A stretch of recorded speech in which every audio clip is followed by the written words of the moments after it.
Laurier football fans, Coach Faulds here with your season-ending weekly update. And I'm joined by a very familiar face and none other than Taylor Elgersma.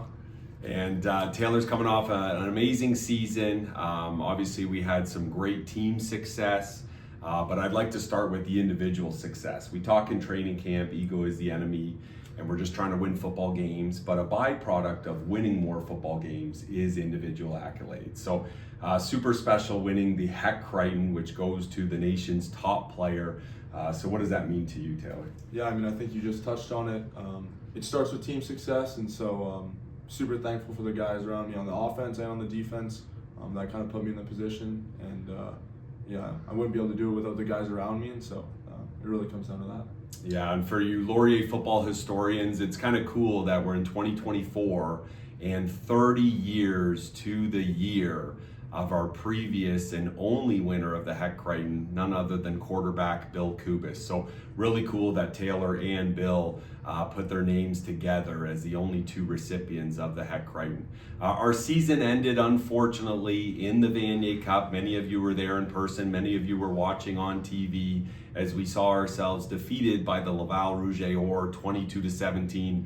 Hard-fought game, as you know. A couple plays here and there can really change the outcome, but full credit to Coach Constantine and that team. But we're proud when we reflect back at this season and this year. So my heartfelt thank you to our players, our coaches, our parents, our alumni, and our whole fan base. The Yates Cup goes down as one of the most exciting atmospheres anyone's ever been a part of.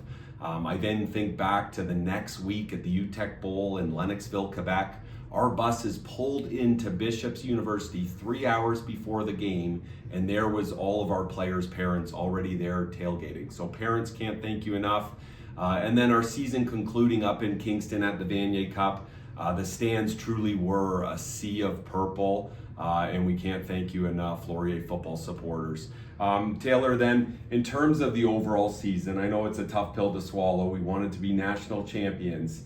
But for a guy that in 2019 was at our high school camp and the journey you've been on, that in your senior year, you win a Yates Cup, you win a UTEC Bowl, and you take this team to the Vanier Cup, you've got to be very proud. Yeah, I think that's definitely how I would describe it as proud. I mean, obviously when you come within one score of a Vanier Cup, it's going to be a tough pill to swallow, but I think that that only shows how far this group has come together, and I'm so proud of the effort that the guys gave the entire year in order to get us to that position, and ultimately the effort that they gave throughout my entire last years here. I mean, this group has grown so much from, like what you said, from when I first got here at Laurier football camp in 2019, and so we've come a long way together.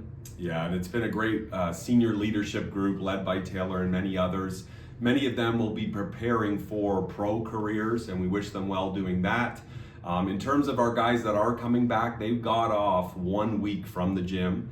But as I found myself going over to the AC, I would see many of them still working out. So, everyone is dusting themselves off and they were ready to get after it, looking ahead for 2025.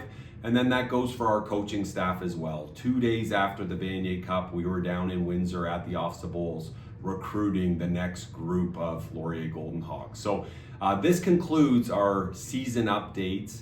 In the off season, we'll do monthly updates and we'll talk about the off season training. We'll talk about our recruiting class. So wishing all of you happy holidays. For Taylor Elgersma, for Coach Faulds, season ending, go Hawks go.